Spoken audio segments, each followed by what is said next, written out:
ஓம் முருகா. வணக்கம் நேர்களே, நான் உங்கள் சாரா ஃப்ரம் சாரா சாரோ. தைப்பூசம் 30ஆம் நாள் விரதத்துக்கான முருகர் மெசேஜ் என்ன அப்படின்றத நம்ம இப்போ பார்க்கலாம். ஸோ அதுக்கு முன்னாடி நம்ம சேனலை சப்ஸ்கிரைப் பண்ணி ஃபாலோ பண்ணிக்கோங்க, இது மாதிரியான டெய்லி முருகர் மெசேஜ் பார்க்குறதுக்கு. ஸோ உங்களுக்கு முருகர் தரக்கூடிய மெசேஜ் என்ன அப்படின்னா, இப்போ நீங்க ரொம்ப நிதானமாகவும் பொறுமையாகவும் இருக்கணும். ஏன்னா சில காரியங்களை நீங்க இப்பதான் தொடங்கி இருக்கீங்க.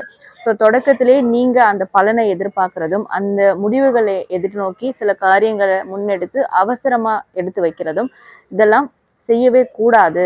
நீங்க இப்ப எந்த அளவுக்கு நிதானமா பொறுமையா இருக்கீங்களோ அந்த அளவுக்கு உங்களுக்கு அந்த அவுட்கம் ஆனது, அந்த முடிவுகளானது ரொம்ப பிளாசமிங்க. அதாவது ஒரு பூ ஒரு ஃப்ரெஷ்ஷா இருக்கிற பூ மலரும் போது எவ்வளோ ஒரு ஒரு தாமரை மலரும் போது எவ்வளோ ஒரு பிளசன்டபிளா இருக்கும், அந்த மாதிரி உங்களுடைய வாழ்க்கையில சில தருணங்கள் மலர இருக்கு.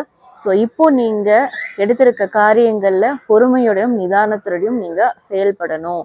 அவசரமே படக்கூடாது. ரொம்ப அமைதியா இருக்கணும். அமைதியை மட்டும் தாரக மந்திரமா எடுத்து நீங்க செயல்படணும். ஸோ அந்த அமைதிக்கான சில ப்ராக்டிசஸ், தியானம், அந்த மாதிரியான பயிற்சிகளையும் நீங்க இப்ப இருக்கிற தருணத்துல மேற்கொள்ளணும் அப்படின்றதுதான் முருகர் உங்களுக்கு தரக்கூடிய ஒரு மெசேஜின் அட்வைஸா இருக்கு. ஸோ நீங்க ஓம் முருகா அப்படின்னு டைப் பண்ணி உங்களுடைய ஃபீட்பேக்கை கமெண்ட் பண்ணுங்க. நன்றி.